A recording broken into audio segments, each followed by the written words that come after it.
I still remember the year it happened, as clearly as if it were yesterday. It was the year when our mango trees bore so much fruit that even the birds seemed to tire of feasting. That year changed everything in Zuberi village, a place nestled near the Ukumbi River, where the sun always seemed to shine a little brighter, and life was sweet like the mangoes we grew. The people of Zuberi were proud of our orchard.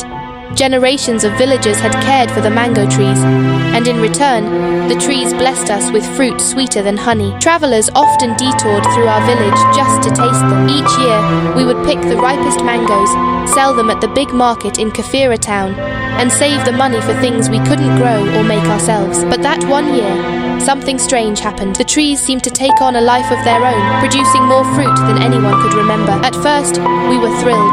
The women sang louder as they filled their baskets, and the children raced beneath the trees, giggling as they tried to catch falling mangoes. Even the elders, who usually preferred the shade of the baobab tree, joined the harvest. But soon, our joy turned to frustration. The fruit came so fast we couldn't keep up. Mangoes lay rotting on the ground, attracting flies and filling the air with a sour smell. It was embarrassing. How could Zuberi, famous for its mangoes, let such abundance turn to waste? And then came the thief. At first, it was just a few missing mangoes. No one paid much attention. Perhaps a monkey had sneaked into the orchard, or a hungry traveler had plucked a few to eat. But the theft grew worse. Every morning, Baba Juma, the oldest man in the village and the owner of the orchard, would find the most perfect mangoes gone. No footprints, no broken branches, just the empty spaces where the fruit had been. This is not the work of a man, Baba Juma declared one evening. We were all gathered under the baobab tree, the moonlight casting long shadows on the ground. This is something unnatural, the younger men in the village scoffed. It's just a clever thief, said Kofi, the strongest among them. Give me one night in the orchard and I'll catch him. Kofi and his friends took turns guarding the orchard. They built fires, sang songs to stay awake, and sharpened sticks for weapons. But each morning,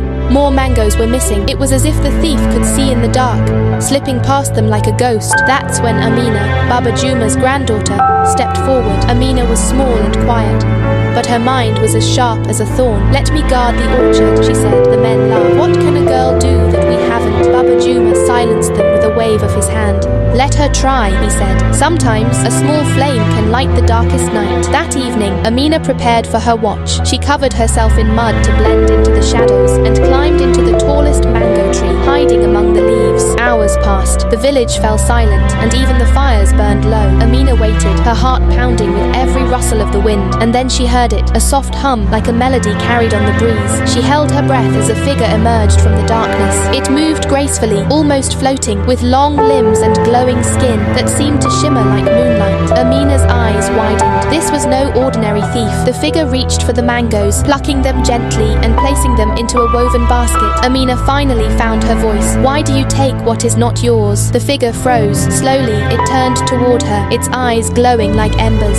I take only what was promised, it said, its voice deep and melodic. Amina climbed down from the tree, her mud-covered face calm but curious. Promised by whom? By your ancestor, the figure replied. Generations ago, he sought our blessing for this orchard. We agreed, but he vowed to leave a portion of the harvest for us. Over time, your people forgot, but the promise remains. Amina thought of the stories her grandfather had told her as a child, tales of jinns and spirits that protected the land. Why didn't you remind us? The figure's glowing eyes softened. I tried, but your people fear what they do not understand. Amina nodded. If we honor the promise, will you leave the rest for us? The figure tilted its head, as if considering her words. Yes, it said finally. Leave my share beneath the tallest tree, and I will not trouble you again. The next morning, Amina told the villagers what she had seen. At first, they didn't believe her, but Baba Juma, with his weathered face and wise eyes, spoke up. I remember the pact, he said. My father told me the story when I was a boy. We thought it was just a tale,